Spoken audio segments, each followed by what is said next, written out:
any means want to suggest that you don't get immersed in these problems early.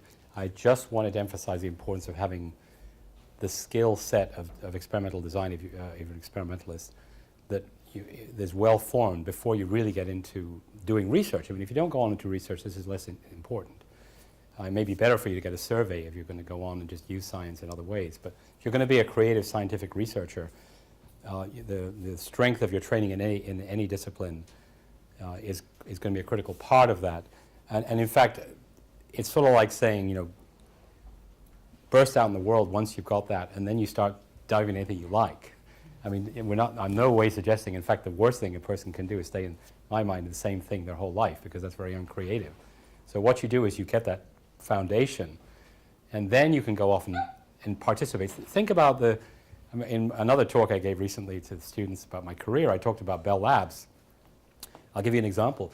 There's a Nobel Prize in Horst Stormer. When I was there, he was also a colleague who won the Nobel Prize in physics some years ago, was working with an electrical engineer, Art Gossard, and they came up with an experiment together. So Horst is a low temperature physicist, condensed matter guy. He's an expert. He knew in principle the kind of things you might want to do to explore the boundaries of what we know about electrons in low dimensions, but he didn't know what you could actually make.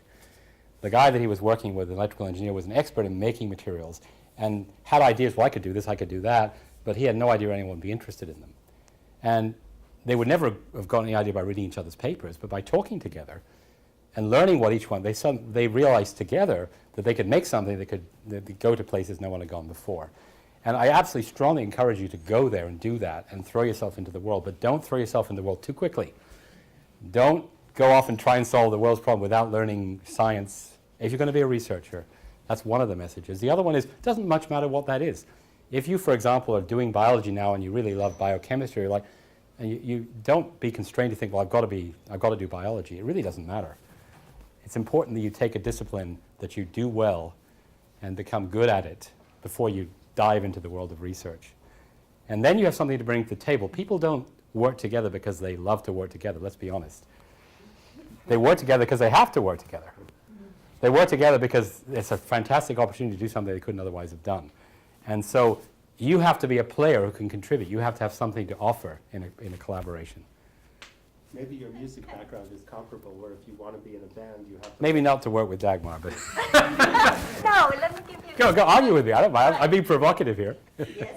So I disagree with okay, the go fact ahead. that you have to work together, and you work together because you know that you can gain from other disciplinary background.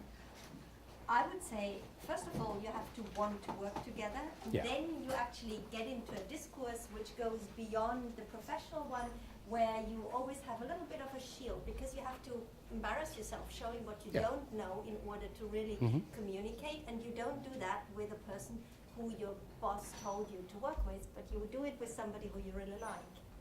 So I do it the other way around. Yeah, no, I don't think we really disagree. Maybe I'm just not articulating well. I mean, it's a creative thing where you can't do something that doesn't make sense. For example, the key I learned when I was at Bell Labs, which went through a lot of changes. I left before it really changed, but there was a lot of discussion about the changes because of going from a monopoly to a private company, which it didn't really survive. And a lot of discussion about applied and basic research. And we all began to realize the key was directed versus undirected research, which I think is what you're saying. That, you know, nobody does well if told, you've got to solve it and you've got to solve it that way and go do it. You know, first of all, it probably is the wrong way.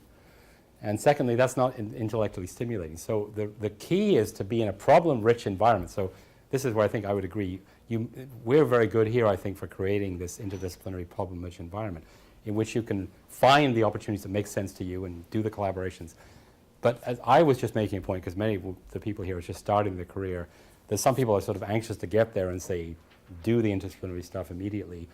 And you do have to, I believe, this is my opinion, you do have to develop the disciplinary strength as well, because you have to, each of these fields has a different way of thinking of experimental design, a different approach. And, you know, and everyone has a different way of thinking. I love physics because I love the mechanistic. Physicists pick complicated things and find a simple experiment that they can actually understand completely and do that experiment in a way. I'm simplifying, because physics is very, you minimize the number of variables and you choose simpler systems where you can really understand. Whereas in, say, biology, you might take the complex emergent phenomena that come from a living organism, where you could never understand it from the bottom up. Instead, you look at how that organism's function relates to. So it's a very different kind of intellectual approach. And I think everybody will find, from my experience with people, that there's one area where they're more naturally good at. And I really believe if you are good at what you do, you'll do it better than everybody else. Smartness is important, but being, if you love what you do, if you like what you do, you'll be better at it. And so find that. Don't just think, I want to be in medicine, so I must do biology, even though you don't like biology, or I want to be a high-energy physicist, so I'm going to have to do. If you find that you don't enjoy and you see more pleasure from something else, I would say go with that. Be open. That's part of the idea of having the undeclared track in the curriculum where people can switch majors and find an approach. And I think one of the messages about that interdisciplinary thing is it doesn't much matter which discipline you choose today. You can work on many of the interesting problems with all of these disciplines.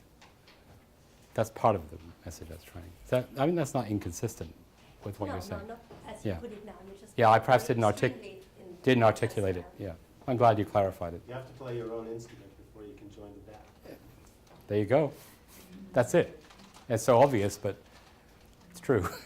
But join the band. Right? But join the band, yes. Play with others. But you join a band because okay, let's leave it. Right. I think that was kind of the last word, but maybe there's another question.